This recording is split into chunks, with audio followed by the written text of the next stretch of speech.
Hi, I'm Dan Gadara. I'm a dentist in San Diego County, and this is the third installment of my E4D PlanScan video channel.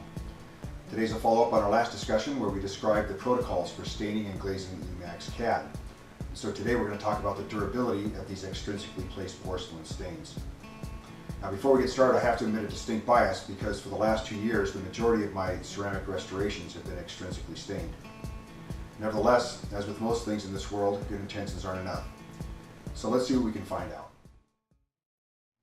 When you ask the experts about this, you get a diversity of opinions but not a lot of hard information. One popular lecturer does a video clip on this topic and suggests that extrinsic stains don't last. But the study he uses tries to simulate the effect of different drinks on enamel over the course of 13 years and not ceramic.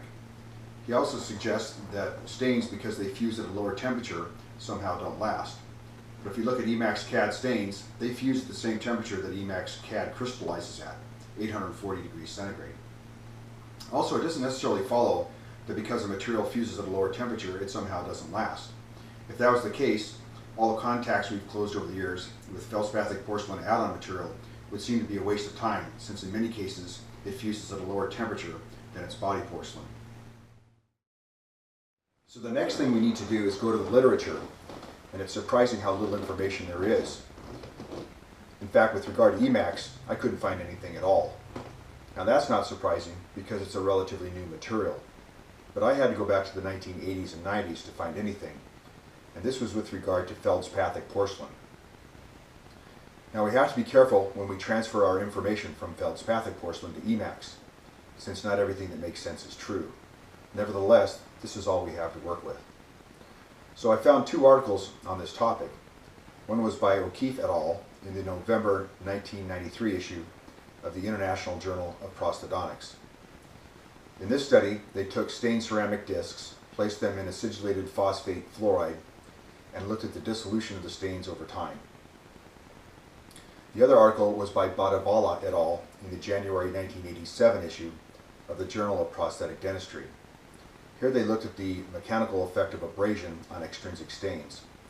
They fabricated a toothbrushing machine and looked at the effect of toothbrushing with toothpaste simulated over the course of 11 years. Now, I'm not going to take the time to go into the materials and methods that they used. If you want to find this out, you can download it on Google Scholar. What I'm going to do is outline the bullet points of the information they gave in their discussions, citing other authors, and the conclusions from their own research. In the O'Keefe paper, they point out that all ceramics are vulnerable to acid solutions. Because of this, all dental porcelains, whether they're layered or extrinsically stained, undergo color change when their surface is roughened. This is because white light is reflected more off a roughened surface and dilutes out the color that's reflected off the object itself. They also point out that the most important factor in the durability of extrinsic stains is the placement of the glaze layer as a separate firing over the existing stain layer. Now, with regards to temperature, as long as the firing temperature meets the minimum requirements of a stain, higher baking temperatures have no effect on its durability. And last of all, a stain undergoes its greatest color change during its initial firing.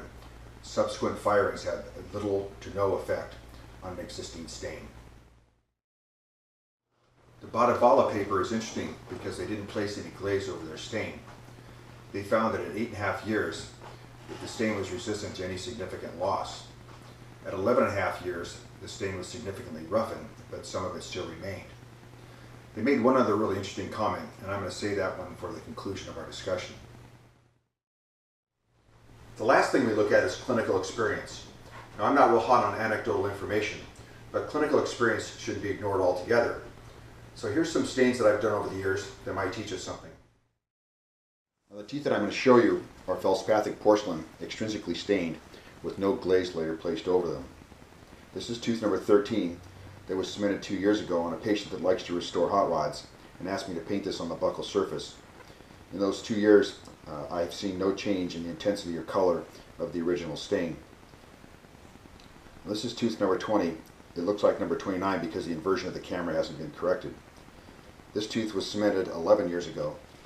And again, in the last 11 years, I haven't seen any change in the intensity or color of this original stain. And this is tooth number 3 on a separate patient. that was cemented 14 years ago. Now, as I recall, this stain wasn't done very vividly in the first place, but by my estimation, in the last 14 years it's lost about 60% of its intensity.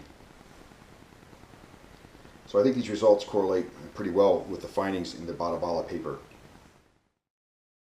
So where does this leave us? Well, clearly we need more research on the durability of extrinsic stain, especially with regard to eMax. I think it's also clear, though, we can't just write off extrinsic stain as having no staining power. In fact, it makes me wonder if we're even asking the right question: do extrinsic stains last? Since the word last is a pretty vague term. I think maybe a more relevant question is it worthwhile extrinsically staining porcelain? And here there's an interesting comment in the Bada paper. The possible significance of stain loss after a period of 8.5 years is not clear. There are changes in the color of the adult dentition with aging of the individual, especially during midlife, when fixed prosthodontic restorations are most commonly required. Extrinsic stain loss may be less significant than the finding that the initial color chosen for the restoration may no longer harmonize with the current color of the natural dentition. So what they're saying is that over time, the weak link may not be the restoration, but the fact that the natural dentition changes color itself.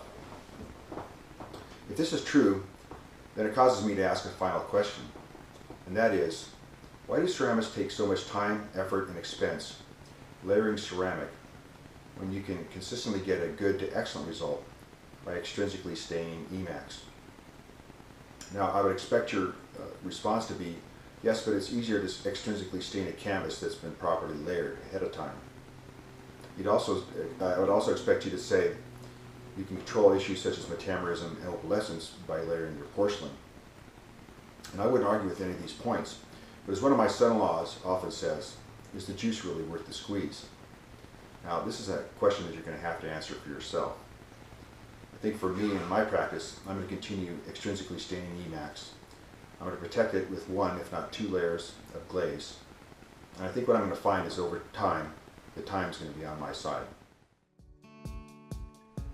So I hope I've said something today that you find informative. Next time, I'm going to make some comments regarding the cementation of eMax restorations. So until next time, I hope you thrive in your practice.